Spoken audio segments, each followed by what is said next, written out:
We're going through this transition, this transformation, this transcendent transformation into another species, into another race. And if you remember your own adolescence, it was a painful time. The species, the race is going through adolescence. But we're not alone. We're being helped. We have family out there that's helping us. And they've been helping us for a long time. They've been trying to encourage us and nourish us and try to point the right direction for us to go. Because we are troublesome adolescent children. And we are going through that transformation. But my point is that there is no doubt about the inevitable destiny and truth of the human race. Now I want to quote something from you, if you'll bear with me here. One of my favorite authors, poets, was a man I've admired for years, Count Leo Tolstoy. Tolstoy said that there is something in the human spirit that will survive and will prevail. That will survive and prevail, and that there is a tiny and brilliant light burning brightly in the heart of man that will not go out no matter how dark the world becomes. And then in the years ahead, when things are difficult, the economic problems take place, there will still be disruptions, fear. Oh, sadly enough, I'm afraid there will still be blood in the streets here, there, and everywhere.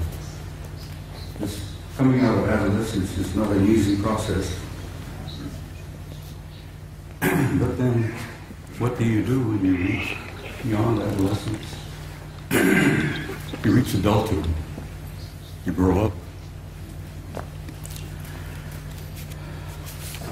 And we're growing up.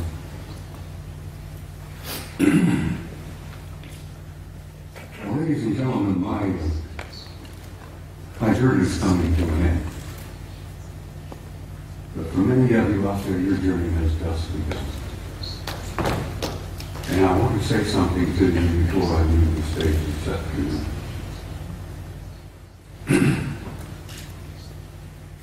No matter how dark the world becomes, be sure, as Tolstoy said, there is a spark, there is a flame burning in your heart that will never go out, no matter how dark the world becomes.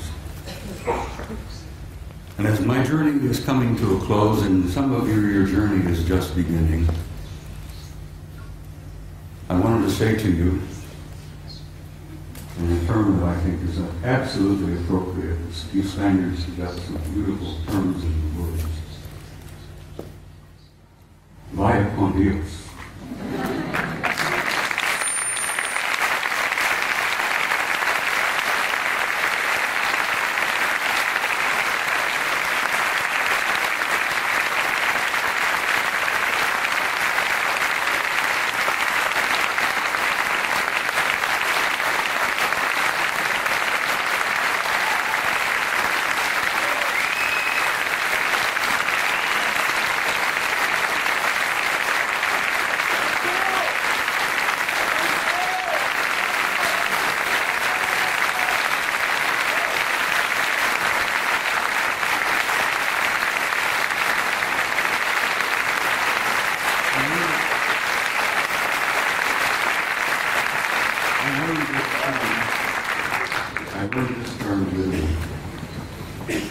I've never been to Spain before. Italy is one of my places that one of my favorite places. I love Italy. Now I'm learning to love the Spaniards.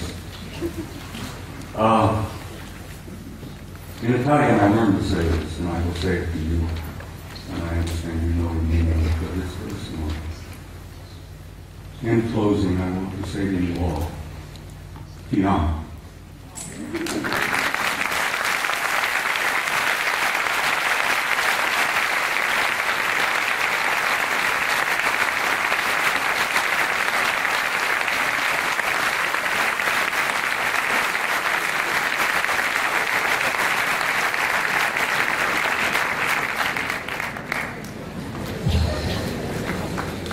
Bien, ha llegado el momento del descanso. Sí quería comentarles que justo... I'm Carrie Cassidy from Project Camera. Oh. This is Henry Deacon. You need a microphone if you want to...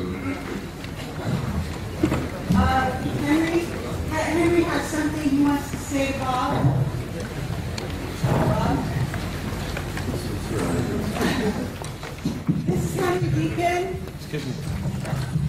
And we just want to say something here. This is Henry Deacon from Project Camelot, for those of you who are familiar with our website. And he's here today, and he's here at the conference. He has something he'd like to say to Bob about Mars. About Mars. I don't have any words, but Bob has expressed everything that I would have said. I can confirm it because I've been working in top secret for 30 years. And above top secret, we've shared a common background. But I just met him recently here. And I can only say that, yes, there's life on Mars. There are bases on Mars. I've been there. And